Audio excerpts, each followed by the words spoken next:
Apparently, we're live. Right. So, highlight of the week every Thursday afternoon, 5 p.m. You're always waiting for this.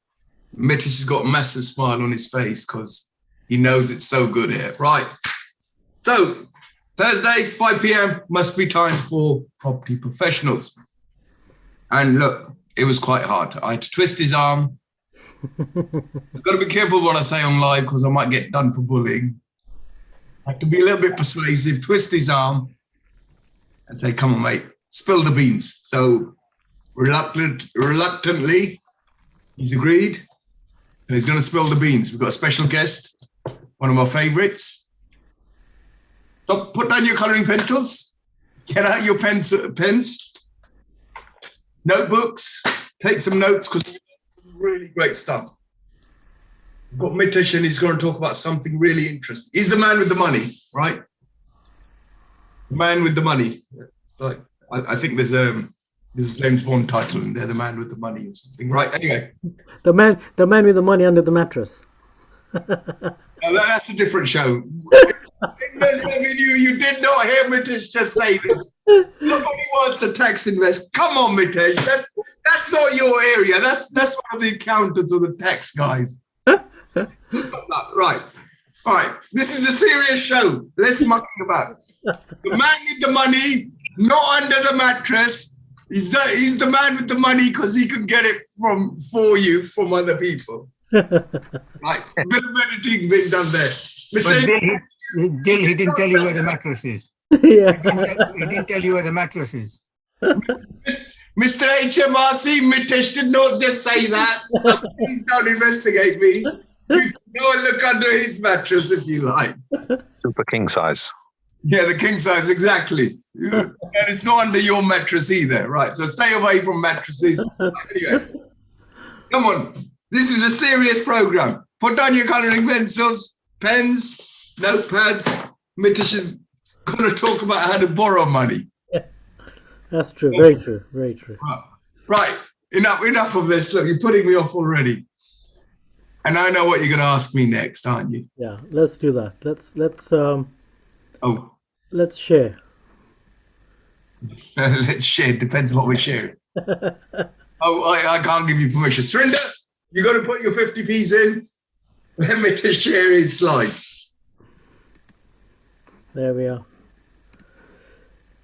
Okay. So I think we're able to see my slides, I believe. Yeah. Great. Okay. So a bit about myself. So I've been in the financial services industry for 17 years. I used to work for HSBC for half of those years as a mortgage advisor. And I worked for St. James's Place, which is a wealth management company, for at least 4 years. It's also a FTSE 100 company. So been around for quite a while in this game. And today I thought I'll talk about a subject that can be quite confusing because there's various options to consider. So a bit about us, our mortgage broker. We're based in Bracknell. We're a firm of 8 advisors now, all up and running. So plenty of capacity to deal with inquiries. You've got a direct mobile number, my direct email contact, and a website to have a look at who we are and kind of what we do. So let's move on to my main slide. So this is what I want to talk about today.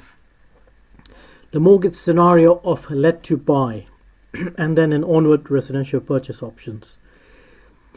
It's an area that can be quite confusing because there's various options that you could have. So I guess the first bit to understand is what exactly is a let to buy. I guess when you consider the option of looking at let to buy option, it is a bit different than your normal buy to let mortgage that you apply for. So a let to buy scenario happens when you're living in your residential home and you're looking then to move out and then let out your property. So this is where the terminology comes from, let to buy, because obviously the idea is that potentially you're buying somewhere else. However, that might not be the case all the time. So I thought let's look at different scenarios because it can get very, very, very confusing. So the first thing I thought, let's talk about the source of deposit, because when you're looking at a let to buy option, then you are at the same time considering to move in to an onward residential property. So you need to look at your finances and understand, how am I going to raise a deposit? And the reason why that's right at the top of my areas of discussion is because of the fact that sometimes clients forget that when you do a let to buy scenario with an onward residential option, where you are literally moving out from one property, letting it out and moving on to the residential property, you need to have simultaneous completion. What does that mean? Is that you move out from one property where you're living in, and then you move on to the next one where you're buying on the same day, which is what simultaneous completion means. Now, if you think about logically, when you're trying to buy the onward residential property, at some point at the exchange of contracts, your solicitor may ask, or probably will ask, for a 10% deposit, which generally tends to be the case. So it's very important to understand at the point of looking at this transaction that you have some way of raising that deposit. Now, let's assume property A is where you're living, property B is where you're wanting to move to. Now, if you don't have any cash, then as part of the transaction, you need to be aware that at the point a week or 2 weeks before completion, you need to try and find how to sort of bridge that gap of getting the deposit. So that could be from a gift from parents, could be grandparents, or it could be that you got another buy-to-let property in the background that you could potentially remortgage. Or even if you're that stuck for the sake of 10%, there are various options you can consider, like a second charge. I don't want to dwell too much into all those areas to make it more complicated, but it is an area for you to think about in terms of the source of deposit. I can take questions later, but something to ponder on. Okay, the next area to consider is your current existing mortgage, and I've put on there ERCs. So ERCs mean early repayment charges. So if you have a residential mortgage and it's got a fixed rate, that it's a fixed rate mortgage, then there's a very good chance that there might be a penalty involved. So before you approach a broker, it might be a good idea to understand that if you break that deal, and the reason why you may have to break that deal is because you're looking then to capital raise on the property before converting it to a let to buy, which means it will be another, potentially another lender, another mortgage, another set of terms, and at that point there might be a penalty involved. So it's very important to understand what that is, because it may end up being that it might be very impractical for you to break the deal. If that is the case and you have background properties, it might be worthwhile considering what other options there are to capital raise for the deposit or the shortfall for the residential purchase option. So in that scenario, you can look at the ERC figure and decide whether you want to go ahead and break the deal or leave it and look at other option. If you decide that you want to break the deal, then what would happen is that you'd have another lender, potentially another lender. You're looking at a remortgage. It'll be a remortgage scenario because you're capital raising, moving out, raising the extra cash, and that cash then would go towards as a deposit for the onward residential purchase.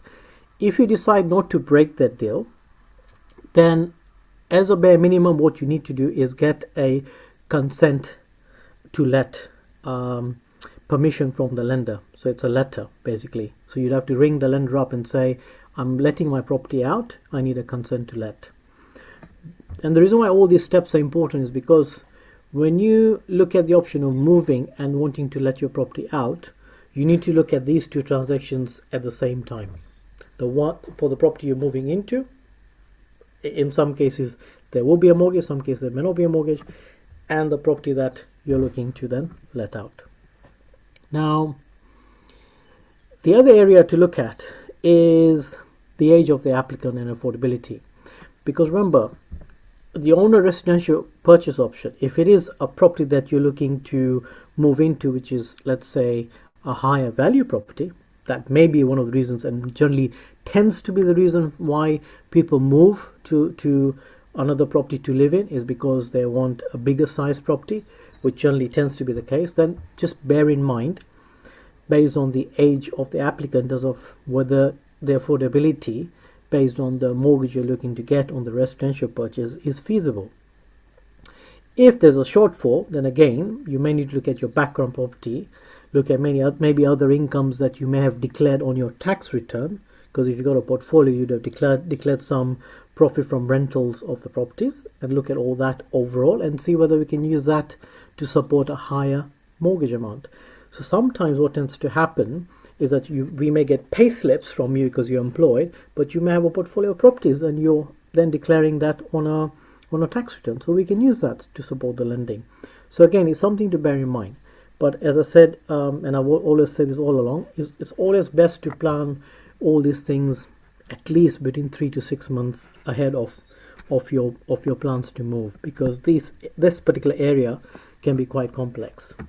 So not to put you off, my next slide actually goes into options, and I've actually put on here other scenarios, and there are various other scenarios.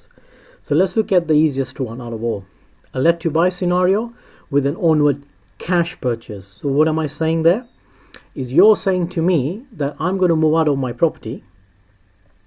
I may not even need any extra money. I may just need to ring the lender and get a consent, and then I've got enough cash to buy the property I'm going to move in, or somebody's gifting me some cash as well.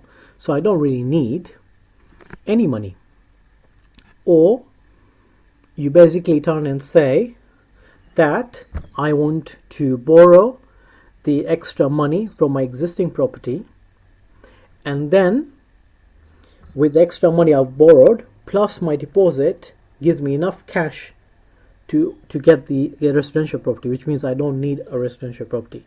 So you can see those two scenarios there in terms of what I mean by onward cash purchase. So the next scenario will be consent to let and moving back home. So what am I saying there?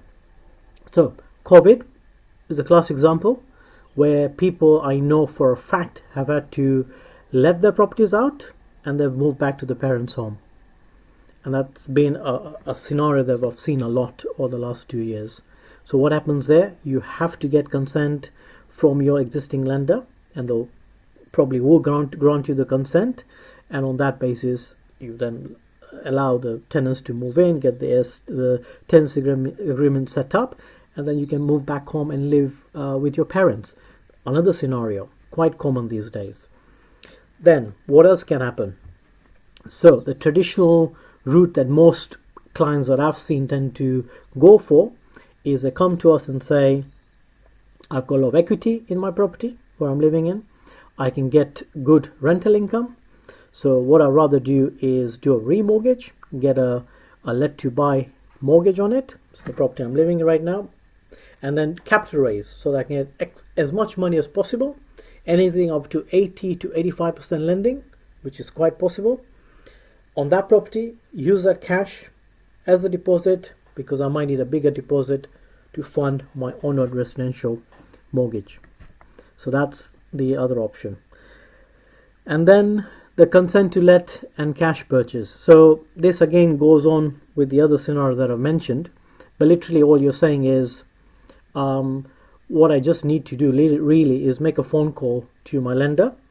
I've got cash available sitting there, and all you're literally doing is getting the consent and then appointing a solicitor just to purchase the property you're looking to buy. So that again, those scenarios are very uncommon. Most of the time we get clients that are looking to always capital raise on the existing property.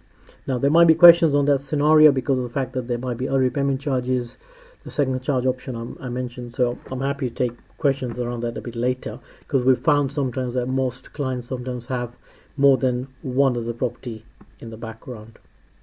So I hope that's been useful in terms of what I've shared in terms of the scenario of let to buy and other scenarios that come with it. In terms of, I guess, looking at the names on the property, so generally it tends to be the fact that sometimes we find this scenario where somebody has bought a property in a personal name, so it could be Mr. who's got the residential mortgage in their name. Then they may have got married, they may have children during that time since the purchase, and they're looking to now move to a bigger place. In that scenario, it doesn't matter if your existing mortgage is done as a let to buy in a personal name, because it's already in a personal name, which means there's no change in the title deeds.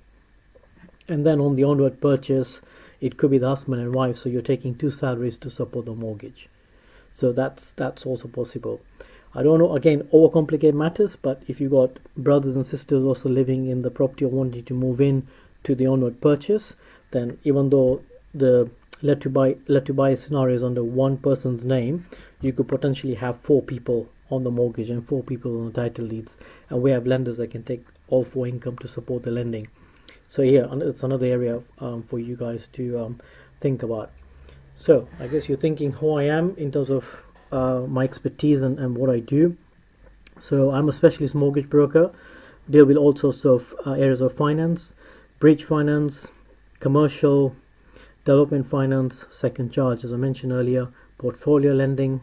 80-85% of my business is portfolio clients, complex residential cases, personal business and business protection. Again, it's an area that we shouldn't take very lightly, especially in this climate. In terms of my contact details, so we've mentioned that earlier. So you've got my details on the right hand side, mobile number, email address, our website. I thought I'll put this in. So this is from a Trustpilot review I've had recently. And it said, I had to deal with a complex portfolio of properties spread across several limited companies. It's one of the most complex scenarios I've actually dealt with. Basically, a layer and layer and layer of a structure that the client had whilst owning properties within a limited company. And he's gone around and basically said that there's a lot of personal care and attention that went into it, and obviously we had to follow it through. It's a case that took a long time to complete. There's various complications, and this particular client was a very high net worth client, and I'm quite glad that I managed to help him. Scenarios like this are very rare, but they are out there. I mean, you these days you find that a lot of people are setting up trusts. They are setting up all sorts of complex structures. Depending on the knowledge of the accountant, you're guided by how to best look at the structure, depending on the type of share structures you have. Again, I'm not an accountant, so I wouldn't go into the finer details, but if you're in that space, you'll understand what I'm talking about. So yeah, so there's various ways of obviously setting up a structure. What I would say, based on this particular review and dealing with this type of clients and with recent experience, I'll leave you this as a thought, is that when you're in a position whereby you have a portfolio of properties, some in personal name, you then set up a limited company, or you're thinking of, and then the plan is to buy more, then you've got a family, you're thinking of include the wife or the daughter or the son, it's always best to take advice at the outset from a tax specialist, an accountant that's very much into this area of property tax. You may have to pay a bit extra money to do that.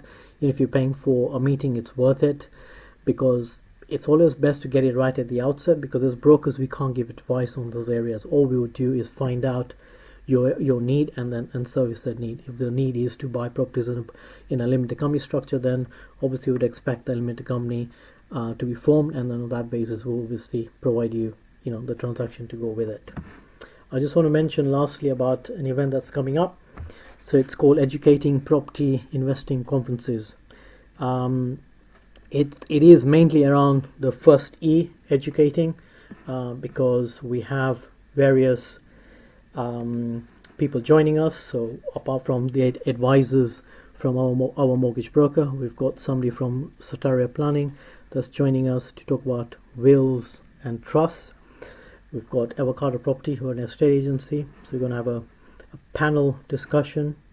And then we've got lenders that are joining us, talking about bridging, buy to let, development finance, refurbishment, that famous BRRRR ... commercial, and the event's happening actually on the 12th of May, not far away. which means I won't be on this call on the 12th of May. It's happening 11 to 5. Tickets are £10, and you can find that at events@ourmortgagebroker.co.uk. It's definitely an event to come to and gain knowledge. And as I say, you've got lots of lenders coming. I think there's at least 6 lenders joining us, and it'll be very, very informative. So I would suggest if you can make time, please do come. And obviously all 8 of us, all advisors within the firm will be present on that day. I hope that you found this useful, and I think I'll stop sharing now. Mitesh, very useful. So, reverse order. Are we going to be able to broadcast your special event?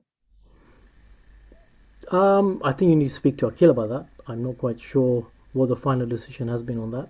We're in confidential talks. Watch this space. May or may not happen, as I say. But while you were talking about it, I think it'd be an idea to get 2 or 3 of you and lock you guys up in a room and do a program about finances and the tax guys, and put them all in one room and get, That's a very complex area. The tax area and planning for, different types of property structures and all that. It is a very complex area. Every case is unique. Every need is unique. I've sat in meetings. I've had to, just for my, increasing my knowledge base in how the accountant sort of conducts his meetings. But wow, it's mind-boggling. Yeah, I was afraid you might say every case is unique. And all right, so let's try and drill down a little bit, shall we?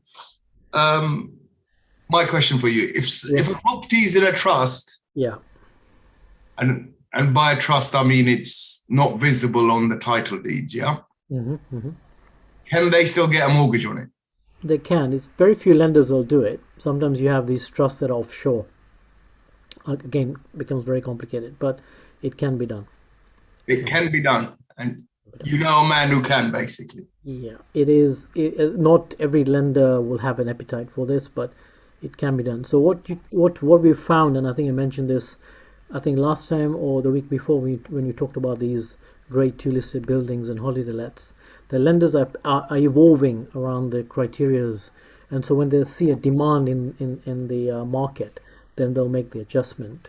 So like last time or 2 weeks ago, I mentioned that if your case is so good and you wanted a second home for Airbnb purposes and holiday let and want to go and live there, then if your income's that good, and let's say you're in your, hypothetically, your 50s, almost your residential mortgage is almost paid off, then you've got good disposable income, you could pick up a residential deal and get a second home and even let it out as an Airbnb and do a holiday let and all sorts. So as I said to you, lenders are evolving depending on the area of need. Some lenders specialize in certain areas, and some lenders will say we do a bit of everything. So it just really depends. So when I say a bit of everything, so we get some lenders where you may want a short-term finance like a bridge finance, and they'll say, look, if you want the certainty that after your project is finished, because you're doing some refurb work, that will provide you the buy-to-let mortgage as well. So the same lender will say, we'll give you 2 terms, a bridge term and the buy-to-let terms at the same time.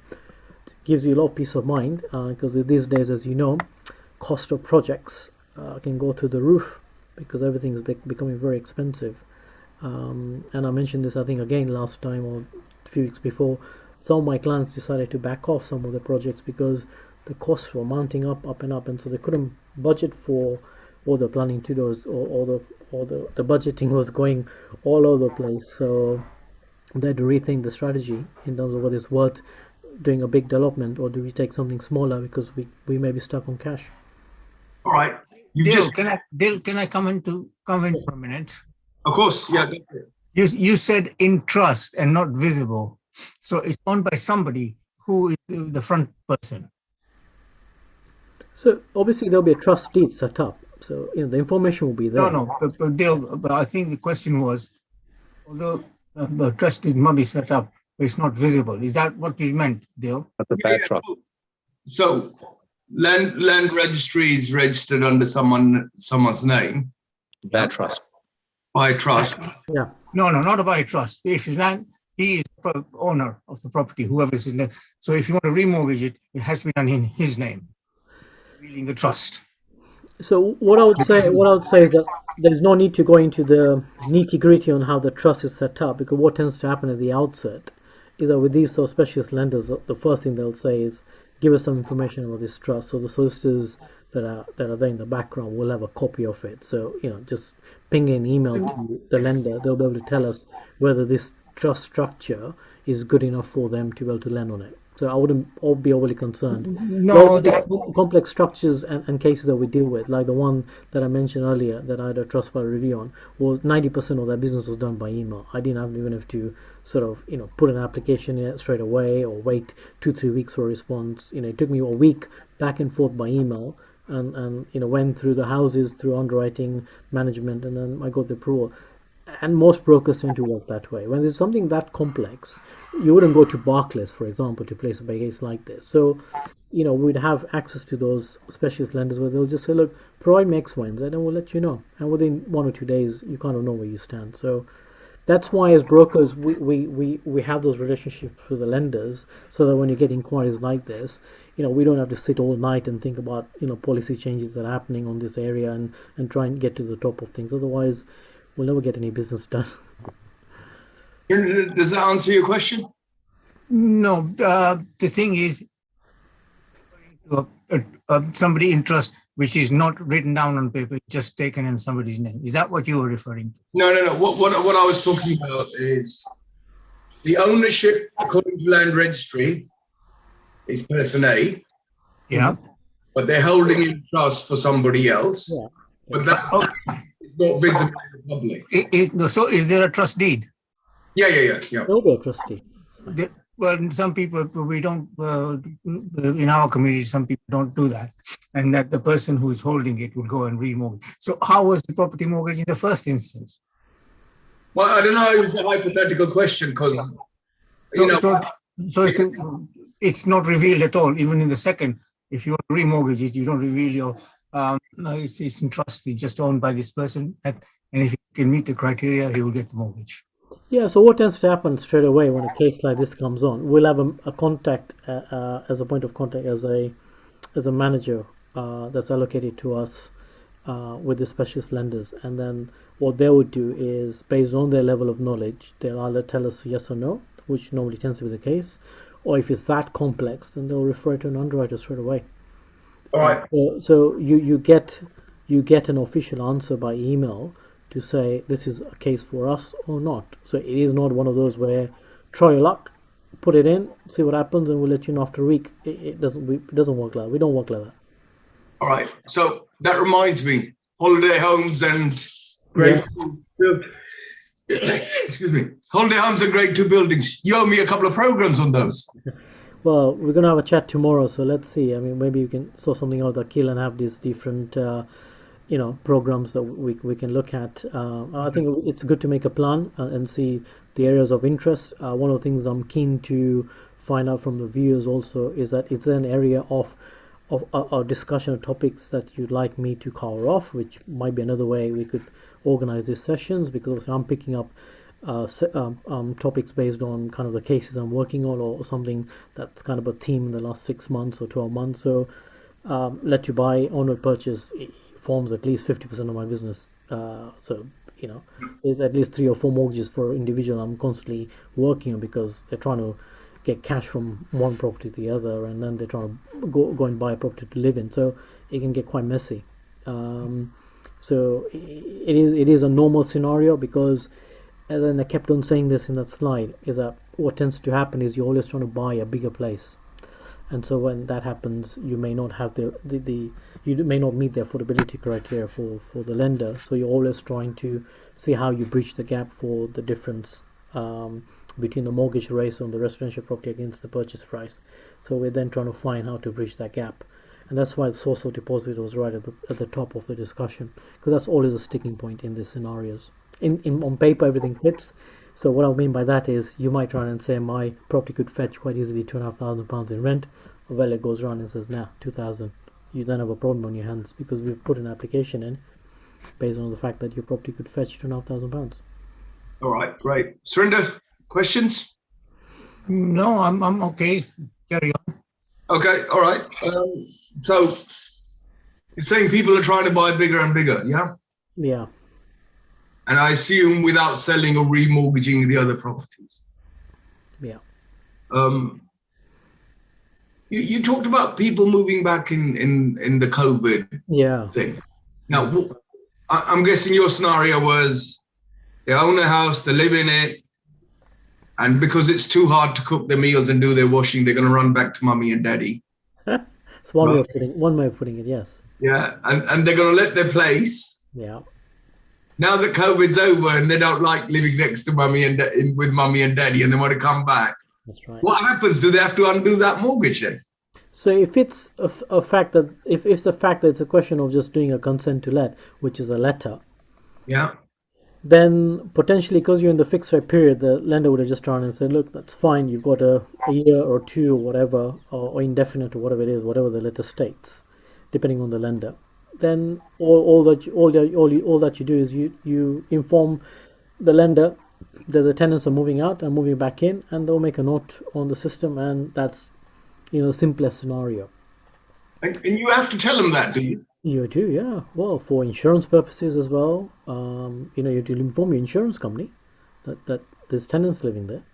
Yeah, I get the fact you have to inform the insurance company that it's going to be tenanted, Yeah.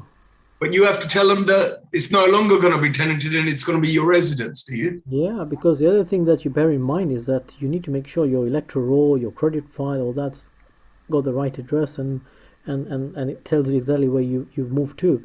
One of the areas sometimes we find that becomes a sticking point on lending is that you've not bothered to change your driving license, your bank statements, and the fact that you moved to the place you used to live in. That becomes sometimes a sticking point for us because your credit file shows a completely different address, and then the lender's saying, well, where's the track record? Because we haven't got that. We've done a credit check. We can't find you at this address.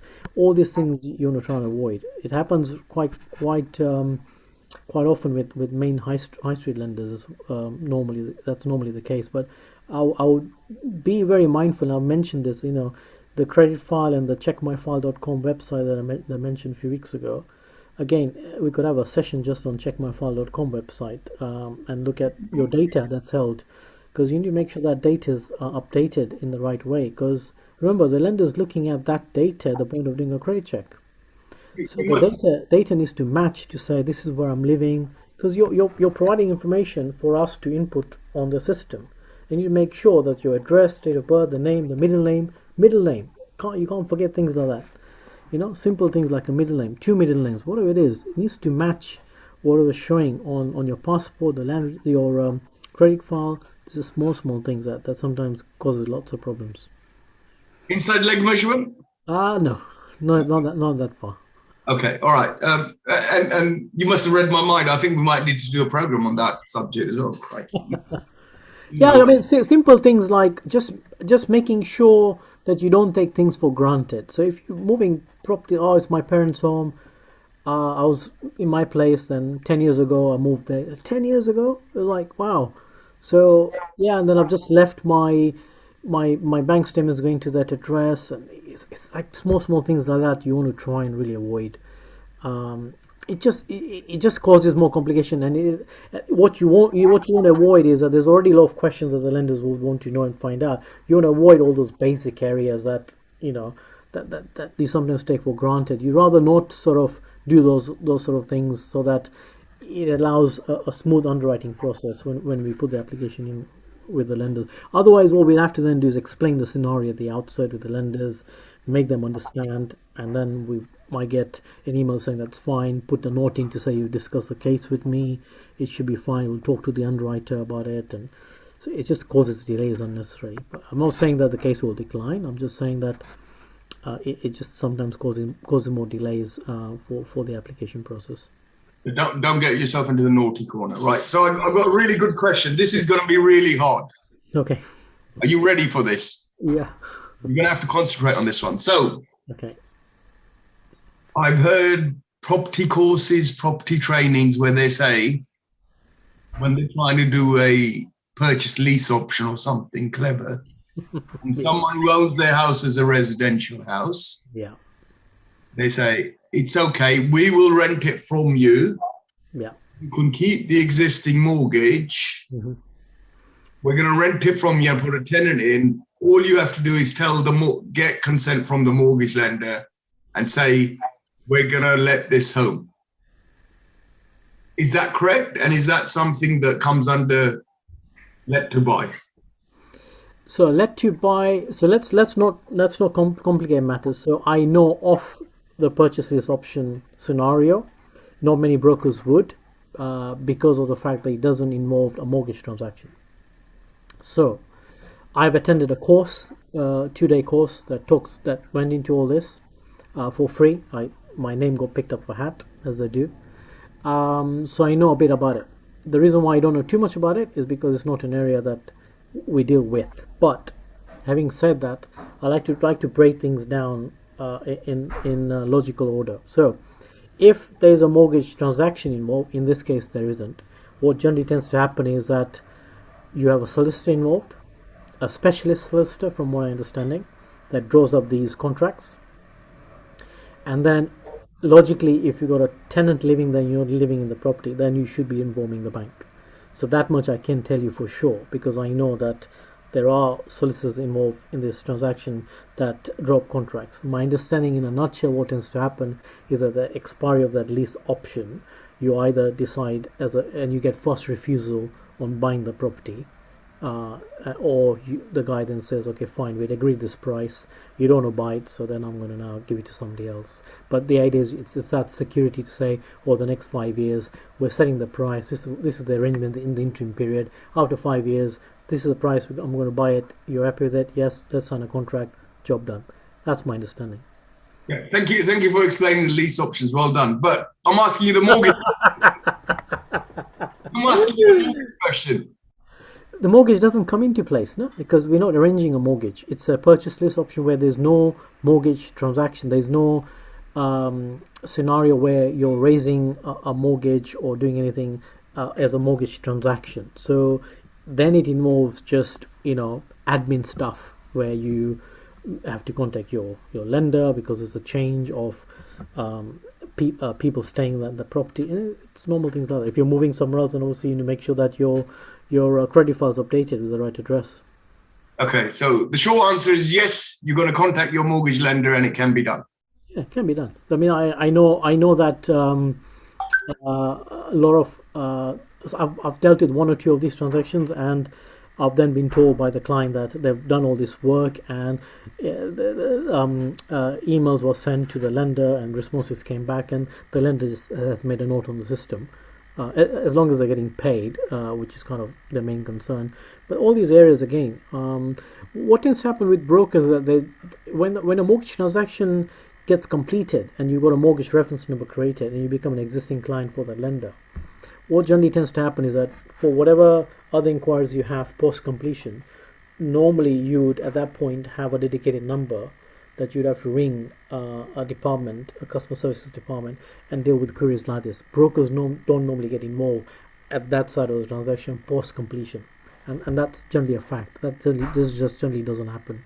And whenever sometimes we ring to a lender, they'll sometimes try and say, "Have you got authority?" So get some authority from the client, or get the client to fill up this form, and we'll put an authority on file that you've rung. Otherwise, the client should be ringing us directly.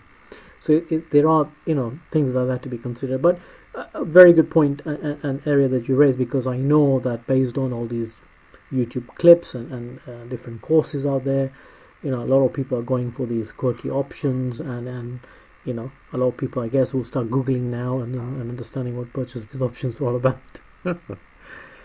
No, actually that's really well explained. I think you might have done yourself out of a phone call, but no, great. All right, that's all interesting. So yeah, that's not, from where I'm looking at it, that's not very good news, because basically you're saying if you do it, as soon as you even breathe, you've got to tell your mortgage lender, right? You know what? I'm always, I'm old school. I was led to believe that you always need to be very honest at the outset, because you don't want to get caught out of doing something wrong, because it'll come and bite you after even 5-10 years. And I'll tell you why that is the case. So I had a client, portfolio client, and they had a structure where they owned the freehold and they owned the leasehold of the property. Not a very common scenario, but it does happen. I've had a few like that. Now the names of the leaseholder, the names of the freeholder, exactly the same. Not many lenders will like that. Now, when we went to a lender for this, who was happy to lend, they actually found out that this particular client had a mortgage with them in the past, like you would. And unfortunately, when we looked at the whole portfolio of the client, they decided at some point over the last 10-15 years to help their daughter out. And so the daughter is living in one of the properties. And it's very clear that when you get a buy-to-let mortgage, you're not allowed to have any family members living in the property. So the lender came back to me and said, happy to help, but based on the information you provided so far, we wouldn't want to help this client anymore. Oh, wow. Yeah, because of the fact that you've broken the law. So and that tends to happen quite often because you've broken the trust with the lender. So that's why this is a real example. I can't go into too much details, but I'm telling you live right now that, you know, when clients say to me, I've got somebody that I know that's done this and done that, I'm like, yeah, it's fine. 5 years, 10 years down the road, then you really realize that it's not the right thing to do. And it's a classic example. And obviously this client is not a young person in their 20s or 30s, so you then learn the hard way. Now, how did the lender find out that they had a relative living there? Well, we need to provide the portfolio of the properties, no? We have to tell them the tenants and who they are, and Okay, they were still living there. yeah, because they had a mortgage with them as well, no? So when you have the schedule, it tells who the tenants are in there.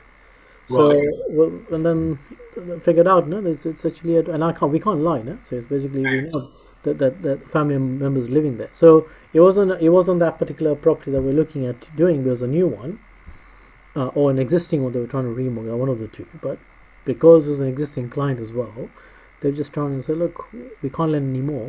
We've lent, but I think that's enough now because obviously they shouldn't have done this, and we're not very comfortable. All right. And if you do... Okay, this is an extreme scenario in terms of the fact that, you know, it happened, and on the off chance it was the same lender that I'd done business with before. And because of the fact that this scenario was such that, remember, it was a leasehold and freehold, names matching and all that scenario, which again is not very common, which means you're limiting the number of lenders. All I'm saying is that you have to be very careful when you start saying things like, I know a few friends, you know, in my neighborhood have done this, and they've, you know, then this is living there, or they're taking cash, you know, and all that sort of stuff. Avoid stuff like that, because I've had scenarios where prime lenders, where you're trying to get cracking deals, ask for bank statements and said, I can't see the rent coming in. And I'm like, yeah, good point. I can't see the rent coming in either. Case declined. Simple as that. Wow. Okay. So all I'm saying, again, extreme scenarios, but you have to use a bit of common sense, because remember, we've got access to a wide range of lenders, and if I am saying to you I can get you a deal at 1.25% with the lender, and they're not happy with something, and the next lender then is offering you 2.25%, you're going to start crying, no? You're going to think, oh my god, I'm paying extra 1% because of just this. And that can happen. Again, an extreme scenario, but it can happen. Nice. No, well done for pointing that out. This is really good. Right. Any more questions, Rinda? You're on mute, I think. Wakey. I think you're on mute. Rinda, Yeah, sorry, I was on mute. Right. There, right in front of you. Yep, he's done a very good job. He's explained everything. So I think he's done a brilliant job. I might have to give him a house point. We should have a speaker chart and give everybody house points according to that. Does Karim have any comments or points to make? No, thanks. Thanks very much. All right, no problem. Right, I hope you enjoyed that. So, for all our YouTube viewers, if you want to give Mitesh a house point, put it in the chat, please. And how many house points you want to give him? We're going to start this chat. Yeah, I mean, the idea really was not to scare people. It's just I'm making general comments here, as I've been around for such a long time. So you remember, I'll see repeat clients again. So, these sort of things, and you've done something and you find out 5 years later, you come back and then you're trying to say, look, you shouldn't have done this. Why did you do it? And they're like, yeah, but my friends have done it. And then at the point where you're starting a new application, and that's when you find out that it causes a problem with the lender. Yeah, no, understood. Right. So thank you very much. This great show, really informative. Learned a lot actually this week. It was really useful. Don't forget the programs you owe me. I think the list is getting bigger and bigger, right? Well, I think we need to have a chat tomorrow, so I think it'd be good to catch up. As long as you're buying the coffees and getting a Uber to me, that's all right. Yeah. Because it'll be remotely. Right, Surinder, is that guest secret next week, or can you reveal it? I guess it's a secret. We have a guest already booked. However, there is developments come on that another speaker would like that spot. I'm negotiating between the two That's your job, mate. You to see who will eventually come on. you take care of that one. It's like I'm glad I don't have to do that. All I have to turn up and put down my coloring pencil and talk. I'm just thinking, based on the slides that I'm putting on, there's no reason why we can't have three if both of them want to come on. We could accommodate. No, Mitish, not three. Come on, look, I can just about concentrate on one. What do you like? Don't give him ideas like that. Okay.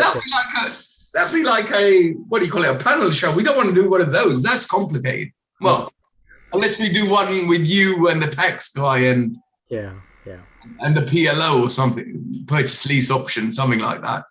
Listen, You could have a sort of, you understand each one's role in the transaction. yeah, but that I'm gonna have to have a proper lie down to do one of those programs. It's very complex because obviously the mortgage brokers involvement is very minimal in those sort of transactions. So you'd have to come up with something where there's a link associated. So you could be like an accountant that's a tech specialist in the mortgage broker, and it could be like a property manager or a management company or something, and Yeah. try and understand, if it's an HMO, for example, then the challenges, then the accountant doing the structure, the broker arranging the finance. I think that's again a good mix of people to have.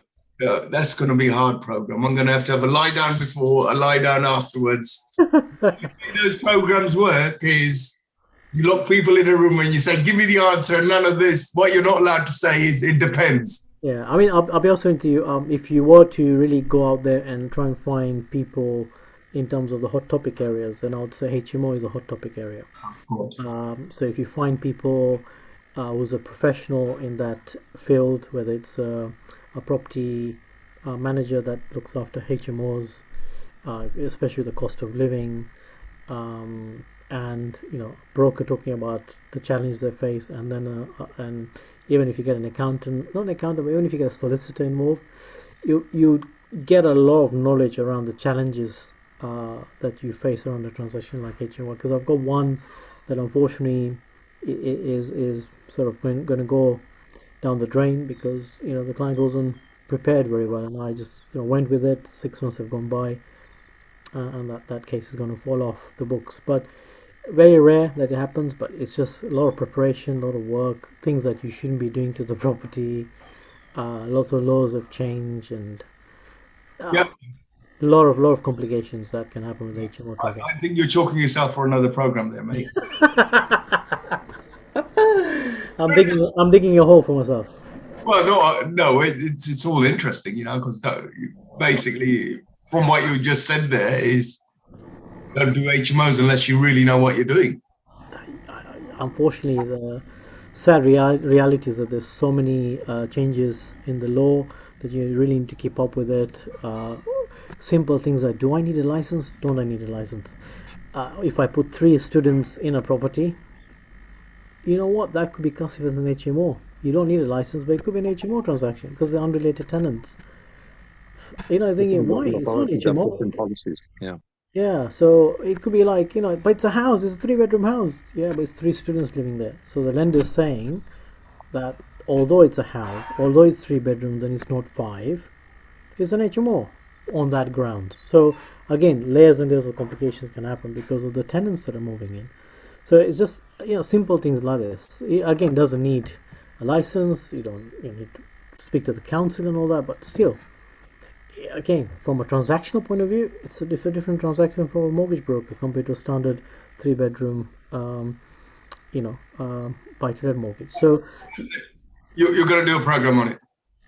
yeah, I mean, I think we've got eight advisors in the firm. One of the things that we're discussing with Akil, was the MD of the firm, is to try and gather, case scenarios, put them together. I know we do a lot of HMO transactions, put all the challenges we've faced, and then you just make up a list and go through them. And I think you could have a session just on its own because of that. And what better than to have advisors come together and share their cases and let you know kind of the challenges they face, which I think it's a very good way of sort of putting on a show like this where you're dealing with live scenarios, which can be very, very helpful. But again, as I said earlier, it'd be nice to get a feel from your viewers in terms of areas or topics. I'm just throwing out ideas out there. Yeah, stop. Come on. This is like, we're going to have a real backlog. Surinder, right, there's your list, mate. Let's get those 4 ticked off. It's ever-growing list. I know. It's like, right. I think this is a great show. We're going to have to disappear now because my 50p's are running out and my pens, my ink's running out as well. And I've got a bit of colouring left to do, so I'm going to... Right, look, thank you for everybody joining us. Hope you found that really useful. And just to make sure you get it, Surinder's going to arrange this competition. We're going to have I'm going to have to eat more sugar next week to do this program if we get more than one person on. So Surinder, please, you make the choice. You do the negotiation. We'll see everybody next Thursday. Highlight of your week, Thursday afternoon, 5 p.m. You know where you're going to be. Thank you for tuning in. Thank you, Tish. Thanks, Neil. Thank you, Bob. You're going to have to end the program, otherwise we're going to get a 24-hour live show like we did once. And thank you, Khadim. All right, thank you. Thank you. Bye. Bye. All right. See you next Thursday. Bye. All right. Everybody's gone. But you can end the program. Yeah, I can end the program. Okay.